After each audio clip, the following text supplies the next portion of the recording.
नमस्कार.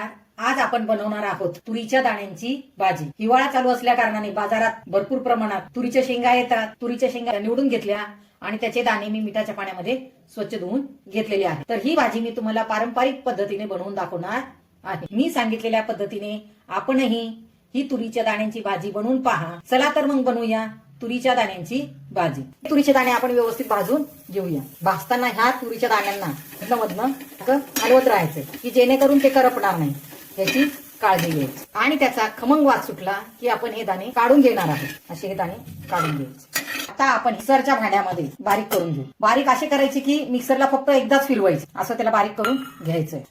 त्यानंतर त्याच मिक्सरच्या भांड्यामध्ये 7-8 लसणाच्या पाकळ्या, आपल्या आवश्यकतेनुसार कमी जास्त हिरव्या मिरच्या, मी 8-9 हिरव्या मिरच्या घेतलेल्या आहेत, आणि थोडीशी कोथिंबीर आपण हे मिक्सरला लावून घेणार आहोत. हा मसाला सुद्धा मिक्सरला बारीक करून घेतलेला आहे. आता आपण मध्यम आकाराचा कांदा बारीक चिरून घेणार आहोत. मुळाकडचा हा जाड भाग काढून टाकायचा कांद्याचा, आणि हा कांदा बारीक चिरून घ्यायचा. आता थोडीशी कोथिंबीर सजावटीसाठी आपण ही बारीक चिरून घेणार आहोत.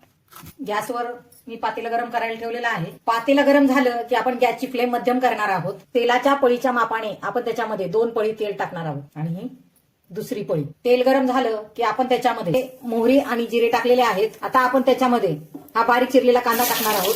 त्याला आता आपण व्यवस्थित हलवून घेणार आहोत. खरपूस रंग होईपर्यंत त्याला ह्या कांद्याला चांगलं परतून घ्यायचं. याच्यामध्ये आपण चवीनुसार मीठ टाकणार आहोत. कांदा आपला करपणार नाही याची आपण काळजी घ्यायची. आता आपण त्याच्यामध्ये हिरव्या मिरचीचं वाटण टाकणार आहोत. हेही आपण व्यवस्थित परतून घेणार आहोत. त्याच्यामध्ये आता आपण कढीपत्ता मिसळणार आहोत. व्यवस्थित हलवून घ्यायचं. हे सगळं खरपूस रंगाला परतून झालं की आपण ह्याच्यामध्ये मसाल्याच्या चमच्याने अर्धा चमचा मिसळणार आहोत. आता हे व्यवस्थित हलवून घ्यायचं. आता आपण ह्याच्यामध्ये तुरीचे वाटलेले दाणे मिसळणार आहोत, आणि याला व्यवस्थित एकदा हलवून घेणार आहोत. बाजूलाच मी गरम पाणी करायला ठेवलं होतं. हे गरम पाणी मी त्याच्यामध्ये मिसळणार आहे.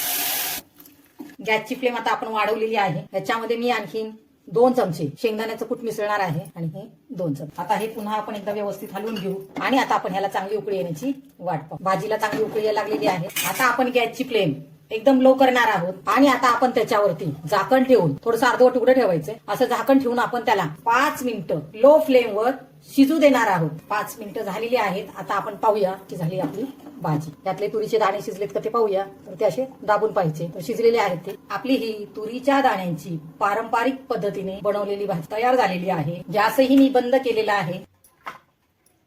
त्याच्यावर मी सजावटीसाठी थोडीशी कोथिंबीर टाकलेली आहे. मी सांगितलेली रेसिपी आपण एकदा नक्की ट्राय करा, आणि माझ्या चॅनलवर जर आपण नवीन असाल तर माझ्या चॅनलला लाईक, शेअर आणि सबस्क्राईब करायला विसरू नका. धन्यवाद. बाजरीची भाकर या भाजीमध्ये चुरून पोटभर जेवण करा.